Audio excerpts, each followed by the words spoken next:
Hi, this is Kelley Hobart from Alpaca Direct, and I'm here talking about a 1x1 right cross and a 1x1 left cross. And this is how you might see it written in the pattern. The things I want you to think about this as we're going along is for the right cross, we're going to be holding our stitch in the rear, and for the left cross, we're going to be holding our stitch in the front.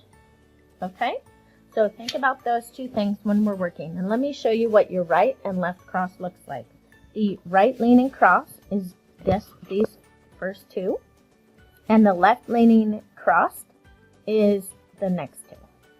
So leaning left and leaning right. So let me show you how to do this. So we're going to start with the right leaning cross. And I've already knit these first 3 stitches. So I'm just going to slip them needle tip to needle tip. Now I'm ready for my right leaning cross, and since I'm going to be holding it in the rear, I need to have my working yarn in the front.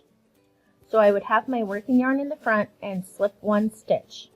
Then I would go ahead and work 1 stitch and then turn it, hold it in the back, take that 1 stitch off my needle, replace it, put my working yarn to the back, and then knit a stitch.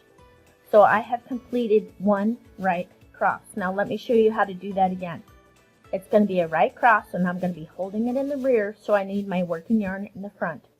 Then I would knit a stitch, tilt my work forward so I can see in the back of my work, hold that stitch, replace my needle, and knit the stitch. Now I have completed 2 right crosses. Now I'm going to show you how to do a left cross.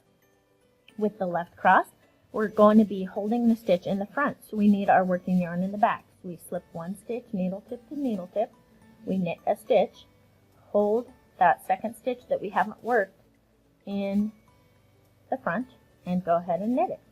That's 1 left cross completed. Let's do that again. So we're going to be holding in the front, so we need our working yarn in the back, and we slip that first stitch. Then we knit a stitch.